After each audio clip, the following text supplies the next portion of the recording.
दोस्तों जियो financial service की बात करें तो स्टॉक के अंदर आज भी काफ़ी अच्छी तेज़ी देखने को मिली। स्टॉक काफ़ी बेहतर कर रहा है, पिछले कुछ दिनों से लगातार तेज़ी का दौर जारी है। जो स्टॉक गिरावट में 220 तक चला गया था वो अब 330 तक पहुंच गया है। और इसके पीछे लगातार मिलने वाली एक के बाद एक गुड न्यूज सेबी की तरफ से इनके बिजनेस को रेगुलेटरी अप्रूवल की ज़रूरत है, वो सारे मिल रहे। और आप देख सकते हो कि अब बहुत सारे बिजनेस शुरू होने वाले हैं। ऐसे में क्या है आगे की रणनीति, उसको समझने की कोशिश करेंगे इस वीडियो के माध्यम से। क्या यह पेयर कंपनियों की तुलना में स्टॉक इस समय सस्ता है या फिर इस प्राइस पे महंगा है, उसको समझेंगे। इसके अलावा आरबीआई की तरफ से एक लेटेस्ट रिपोर्ट जारी की गई है कल ही मंडे को।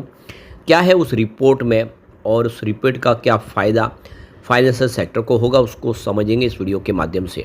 अब क्वार्टर वन भी आने वाला है, क्या उम्मीद है क्वार्टर वन की वो भी समझेंगे। पिछली बार रिजल्ट काफ़ी बेहतर रहा था और आने वाले समय उम्मीद और बेहतर दिखाई दे रही है, क्योंकि अब रिजल्ट की संभावना पॉजिटिव बनेगी क्योंकि बिजनेस शुरू होने लगे। लेकिन फ्रेंड्स, उससे पहले अगर आप पहली बार हमारे चैनल पे आए तो चैनल को सब्सक्राइब कर दीजिए, एक बेल आइकॉन दबा दीजिए ताकि जब भी नया वीडियो बने पहला नोटिफिकेशन आपको मिले। वीडियो पसंद आए तो लाइक से ज़रूर कीजिए। चलो फ्रेंड्स, वीडियो स्टार्ट करते हैं। मैं हूँ आपका दोस्त एसबी दवे और हमारे अपने चैनल ऑनलाइन कमाई में आपका बहुत बहुत स्वागत है। तो सबसे पहले जियो फाइनेंशियल सर्विस के कारोबार की बात करें तो 330 पर आज क्लोजिंग थी, जहाँ पे 1.06% की तेज़ी थी। तो काफ़ी अच्छी आप देखें तो तेज़ी दिखा रहा है स्टॉक। बाज़ार में कोई खास आज तेज़ी नहीं थी। सेंसेक्स में 100% से भी कम तेज़ी थी। 100 पॉइंट से कम की तेज़ी के बावजूद भी इसने बेहतर किया है। अब आप देख सकते हो कि यहाँ पे पिछले 5 ट्रेडिंग सेशन में आप देखें तो 9% के आसपास की तेज़ी बनी है। तो जियो फाइनेंशियल का जो शेयर है आप देखें 1 जुलाई को करीब 9% 5 दिन में तेज़ी बता चुका है। और यहाँ पे देखें कि इसके पीछे वजह यह है कि जो इन्वेस्टर के जो सेंटिमेंट है वो इसमें काफ़ी पॉजिटिव हुए, क्योंकि जियो ब्लैक रॉक म्यूचुअल फंड ने 3 नए आप देखिए ओपन एंडेड डेट स्कीम को लॉन्च कर दिया है, जो शॉर्ट टर्म इन्वेस्टर के लिए एक बेनिफिट साबित हो सकते हैं। तो ये जो 3 नए स्कीम लॉन्च किए गए इस उन इन्वेस्टर के लिए स्पेशली जो शॉर्ट टर्म में इनकम जनरेट करना चाहते हैं। तो यहाँ पे जो सबसे बड़ा इसका प्लस पॉइंट है कि ये जो नए जो यहाँ पे देख सकते हो कि प्रोडक्ट लॉन्च किए गए हैं, इसमें मिनिमम इन्वेस्टमेंट मात्र 500 रुपये रखा गया है। तो आप 500 रुपये से निवेश कर सकते हैं बाज़ार में और उसके माध्यम से आप शॉर्ट टर्म में अच्छा अर्न कर सकते हैं। और ये सब्सक्रिप्शन के लिए ओपन ऑलरेडी देखें 30 जुलाई को हो चुका है, 30 जून को हो चुका है और 2 जुलाई को ये क्लोज हो जाएगा, यानी कल तक आपके पास मौका है, आप इस स्कीम में सब्सक्राइब कर सकते हैं। तो देखिए सुबह शुरुआत आज काफ़ी अच्छी 331 के साथ हुई और काफ़ी शानदार इसने प्रदर्शन किया। और आप ये देख सकते हो कि करीब 4 रुपये 40 पैसे का अप डाउन देखने को मिला और 1.35% के आसपास तेज़ी बनी। इसका जो 52 वीक का हाई बना वो 363 का है, जो लो है वो 198 का है। तो ये जो नया ब्लैक रॉक जियो का जो म्यूचुअल फंड स्कीम है आप देखें तो यह एक डेट इंस्ट्रूमेंट है और ये 91 डेज में इसमें मैच्योर हो जाएगा, यानी लगभग 3 महीने का ये पीरियड है जिसमें आपको एक अच्छा रिटर्न मिल जाएगा। तो देख सकते हो कि यहाँ पे जो डॉक्यूमेंट दिए गए उसमें ये कहा गया है कि जो चार्जेस है बहुत ही कम है एग्जिट फी के लिए, वो 0.0070% है फर्स्ट डे और यहाँ पे 0 आफ्टर 7 डेज है। तो आप देखें 7 दिन के बाद इसमें आपका बिल्कुल 0 हो जाएगा। तो ये उनके लिए शानदार है जो बहुत ही कम चार्ज में इन्वेस्टमेंट करना चाहते हैं शॉर्ट टर्म के लिए, उनके लिए बहुत ज़्यादा बेनिफिट वाले हैं प्रोडक्ट। इसी मतलब जो Jio BlackRock money market fund है यह एक तरह से देखें तो 1 ईयर मैच्योरिटी के साथ में यहाँ पे इसको लॉन्च किया गया है। और आप देखें मिनिमम अमाउंट इसका भी 500 रुपये और इसका एग्जिट चार्ज कुछ भी नहीं है। और ये स्कीम उनके लिए डिज़ाइन किए गए जो सेफ इन्वेस्टमेंट करना चाहते हैं, अपनी मनी को बचा के रखना चाहते हैं, लो रिस्क लेना चाहते हैं, उनके लिए काफ़ी शानदार है। और जो लोग यहाँ पे शॉर्ट टर्म में अपने पैसे वापस पाना चाहते हैं उनके लिए जियो ब्लैक रॉक ओवरनाइट फंड भी एक गुड ऑप्शन है। और आप देखें यह इन डेट और मनी मार्केट में इन्वेस्टमेंट करता है और काफ़ी अच्छा है कि ओवरनाइट का मीनिंग यह है कि जब भी आपको पैसे की ज़रूरत है ये आपके लिए क्विकली अवेलेबल होगा, आप उसको पैसे को विड्रॉ कर सकते हैं।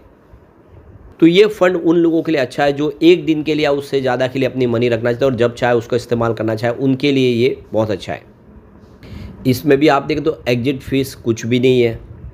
तो बिल्कुल लोगों की नब्ज़ को पहचान के जियो ब्लैक रॉक ने ये म्यूचुअल फंड स्कीम लॉन्च की है, क्योंकि यहाँ पे आप देख सकते हो कि बहुत सारे जो लोग हैं वो इस समय डेट म्यूचुअल फंड में इन्वेस्टमेंट करना चाहते हैं इंडिया के। और ये देख सकते हो कि जो म्यूचुअल फंड्स जो है ये एक प्रिडिक्टेबल रिटर्न भी देते हैं और सेफ कंपेयर किया जाता है स्टॉक मार्केट की तुलना में। तो यहाँ पे आपका निवेश भी थोड़ा सुरक्षित रहता है। तो ये जो इन्वेस्टमेंट होता है ज़्यादा करके देखें तो गवर्नमेंट बॉन्ड्स में होता है, कॉरपोरेट बॉन्ड्स में, ट्रेजरी बिल्स में, सर्टिफिकेट्स डिपॉजिट में। तो यहाँ पे निवेश स्टॉक मार्केट से ज़्यादा थोड़ा सा सुरक्षित हो जाता है और इसीलिए यहाँ पे आपको भले थोड़ा सा रिटर्न कम मिले लेकिन यहाँ पे सुरक्षित ज़्यादा हो जाता है, तो सेफ ऑप्शन हो जाता है। तो इसी तरह से ये जो म्यूचुअल फंड के जो अलग अलग फंड डिज़ाइन किए गए कि लोग इसमें निवेश करें, उनका निवेश थोड़ा सुरक्षित भी रहे। जियो फाइनेंशियल की अगर फाइनेंशियल सेहत की बात करें तो लॉन्ग टर्म ग्रोथ इसकी बहुत अच्छी है। नेट सेल्स में देखें तो 6% की एनुअली ग्रोथ देखने को मिल रही है और ऑपरेटिंग प्रॉफिट में भी देखें तो 462% की पर ईयर के हिसाब से ग्रोथ है। और आप देखें तो यहाँ पे कंपनी का जो लेटेस्ट जो रिजल्ट है 2025 मार्च का, उसमें थोड़ी सी डिक्लाइन देखने को मिली है, जिसमें 23.3% का प्रॉफिट बिफोर टैक्स में डिक्लाइन रही है जो 370 करोड़ के आसपास रहा है। और प्रॉफिट आफ्टर टैक्स में देखें तो यहाँ पे 21.3% की गिरावट है जो 316 करोड़ के आसपास रहा है पिछले साल के मुकाबले। बाकी ओवरऑल प्रदर्शन बेहतर रहा है।